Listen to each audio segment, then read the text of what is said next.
started. Here, well, did you start recording yet? Turn it down a little bit, that way they can actually hear us. Point. It's a nice fire we got going. Here, well, let's start that over real quick. We should have figured out, okay, how we're going to start this. Well, I mean, story time. Yeah, alright guys, we're going to do a new thing on this channel. It might not be all the time, just when this kid's around. Called story time. That's where we go back to our past, and we tell you some of the funnier things that's happened to us. Sometimes it's not always funny to you guys, funny now that we look back at it, but not always funny when it first happened. Or we get the, seemed like a good idea at the time. Yeah. But that's the story we're going to tell you tonight. It's one of those funny stories. Yeah, it's one of those that was funny the whole entire time. It was last summer. 4th of July weekend happened to be his birthday weekend, and we went up to Norwalk, up north in Ohio, for the Mellow Yellow Series NHR drag racing. And one night we were out having a fire. And we happened to camp up there when we go up, so we had a little bonfire going. And we happened to be parked next to this group of Canadians, and we invited them over. Almost Moses got it. He wasn't Canadian. Oh, he wasn't? Mike wasn't Canadian? Well, No. I thought he was Canadian anyway. But, guy's name was Mike. He started drinking. All the adults there started drinking. And he's one of those drunks. It's not a normal drunk. He's what we commonly refer to as A repeater. exactly. And Just like, make sure she's not out there. My mother is known as one. oh So yeah. is my uncle. Uh-huh. And I don't know about my cousins. But we were all sitting around the fire, and not only was he a repeater, he was a back and forther. He would change his story. He had two versions. Me and him were either respectable children or we were horrible children. About every 5 minutes, it would go back and forth. He was like, these kids are respectable children. About 5 minutes later, these kids are horrible children. And that guy's almost Moses. And then my dad was sitting next to me. And he was next like, to you, I forget. It was next to you, and he was like, that man is almost Moses. Then he would say something else, but I forget what. He said that your mom and Steve Jr.'s, his name's Steve too, right? Yeah. Steve Jr.'s wife or Steve girlfriend? the third. Oh, the third? Yeah. His wife or fiance. Yeah, fiance. And he said that his mom and his fiance were good girls, and then they were bad girls. And then what, about maybe a couple hours later or something, these two Canadians come over. Oh yeah. We were all being loud, rambunctious, had a bunch of drunk people over. They come over like, hey, it's 2 in the morning. We're trying to sleep. People are trying to sleep. Can you keep it down? Mama. His mom's like, hey, you want to join us? They're like, okay. I just found that kind of funny. Told us to shut up so they could go to bed, and then they ended up joining us. Oh, and we can't forget the one across from us with the big 18-wheeler. The first night we're there, it was this girl's birthday, and we were all in front of his 18-wheeler singing her happy birthday, and the cops came and ruined our fun. And the dude was blowing the horn. Well, that's because they were shooting they were shooting fireworks off. And it actually landed on some guy's camper, one of them. That's funny. And then my cousin's fiance, for some reason, found what are they called, those Chinese lanterns? Uh-huh. And found one on the ground. And trying to get my cousin to light it again. And it already had a hole in it. Yeah, it wasn't working. There was a guy who was diagonal south of us. His name was Bruce. Had a buddy named Sonny. He didn't really talk much. Bruce was another repeater. He works at Summit Racing Equipment. And he was talking about their competitor, Jag. Every 5 minutes is Jag's puke. Hilarious. And then we were talking, and I think it was, later that night, or what, after he left and went to bed, he was like, we got to go to the Jag pit and go ask Jag for a hat. And then give it to Bruce. But my favorite out of that whole trip was Patrick, the Canadian.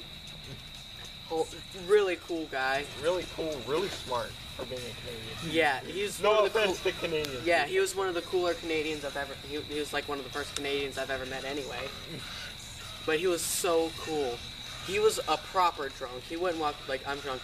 He would walk over like I'm so intoxicated. He'd come over. I think it was the day before we left. Mhm. He's like, "Oh, I'm so intoxicated." Oh, and then another thing. Now this part wasn't funny, but I ended up by like Monday morning getting sun poisoning. That actually kind of was funny. Yeah, to you. I couldn't help but laugh. Yeah, because the first day my lip was what, like 3 times as big than it usually is. I'm talking like. Yeah, like he had a fat lip and. It was worse than that. Yeah. Be prepared for these being really long videos, so it's gonna take forever for it to upload. Oh yeah, because a lot of stuff happened that weekend. We ended up, some guy, it's John Force's brother, bought me and him a pound of ice cream.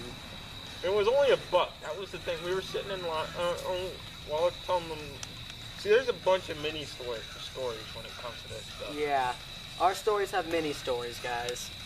But there was this little stand there, right before you go into the pits, and one of them happened to sell a pound of ice cream for $1. We're like, this is the coolest thing I've ever seen. And that's the most reasonable thing that was there. Yeah, that was like the cheapest thing you could find other than finding something for free. And that was impossible.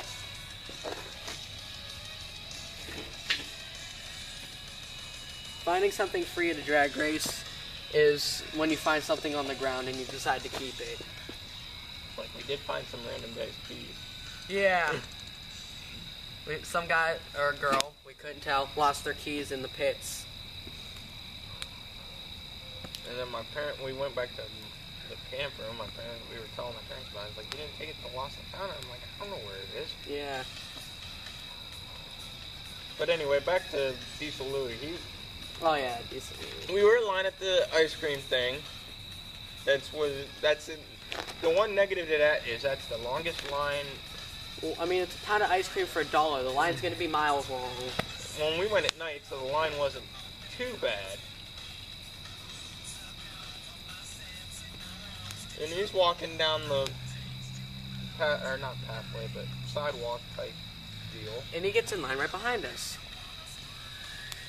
That's the thing I like about him. He's a celebrity. His brother's a world famous drag racer. But he waits in line and pays like everyone else, like he's a normal person. He's actually he bought what? Me, you, and some other girl ice cream? Yeah, and he bought another girl ice cream. I mean, he's a really cool But it was weird dude. how, now the story that led up to that, he gets in line behind us, we're talking to him, and I look at him and go, you look familiar. He was like, really? And he was like, yeah, you're Diesel Louie. And he was like, well, I'm John's brother, and he's like, oh, Diesel Louie. No, he didn't even say that. You're like, you're Diesel Louie. And his face lit up. He was like, I almost thought he pissed himself. It's like, that made my night. You were the first person here to call me Diesel Louie. You're the first person here to recognize me. That I'm buying you and your buddy ice cream. Like, you don't have to. He's like, no, I insist. We're like, that's awesome, thank you. He's like, no, thank you for making my night. It blew my mind. And the reason for that is because of where they came from. Because when they were growing up, they were poor. Oh, yeah. I mean, John had polio. Yeah.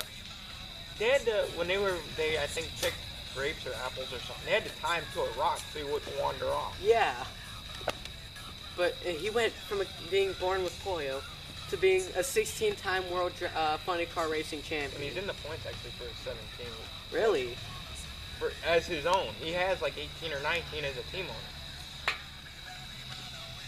How's he ranking right now, anyway? I think 2 or 3, something like that. John Force is a badass racer. So are his daughters and Robert Height. I commend that team to the fullest extent possible. Yep. But anyway, we kind of ramble and thought shift. Yeah.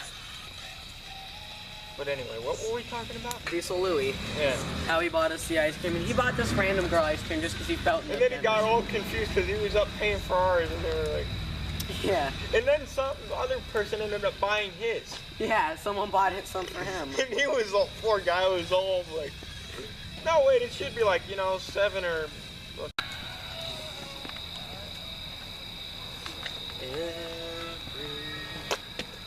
Yeah, what else happened that night? Or that weekend? Oh, Bob Motes' jet truck. We can't forget to talk about that. Nope. This guy's got a semi with a jet engine on the back. And Night Under Fire, which happens in August, same place, he takes out there and he burns this giant billboard because it shoots out giant flames out that jet engine. But he takes it down to drag strip. And it's incredible to watch. And this kid about peed himself. Oh, yeah. And when we went back to talk to him the next day, I thought he was laughing so hard. He was going to pee himself. I hate after how you eat something, you spit it, gets all stringy. Especially after you drink like a Mountain Dew, too. And I got it right up here, and it's like burning the heck out of my lip. Yeah, that's definitely a weekend I'll never forget.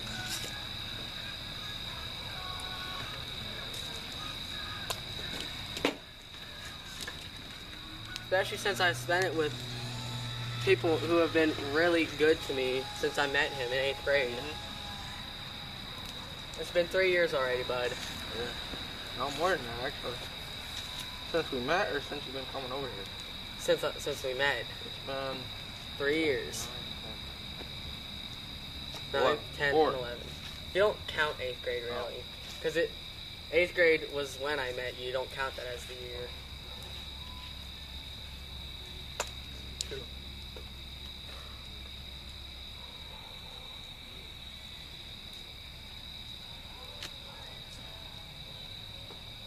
Good song.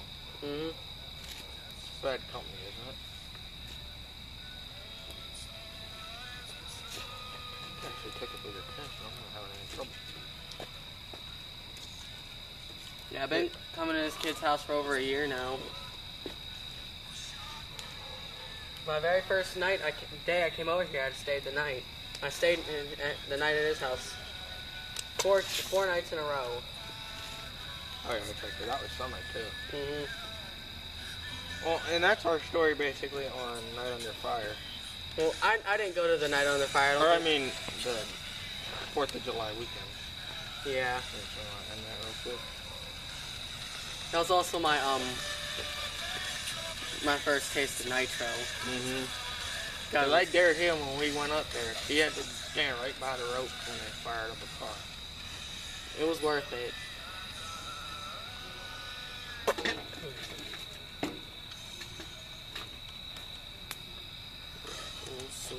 Spit it, so I just spit it in the yard or go in the garage and spit it when I want to get rid of it. Go in the garage. Where they don't see it. Cause I've just been spitting on the driveway. Yeah, me too. That's because, we're outside, we spit. Especially after you eat Burger King and then marshmallows, your spit doesn't taste too good. You want to spit that out.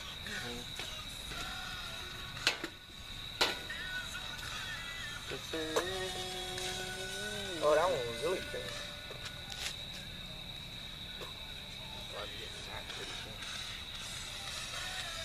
Yeah, it's your house. You know where everything's at. Not napkins, gnats. Oh, gnats. Super gnats? Gnats.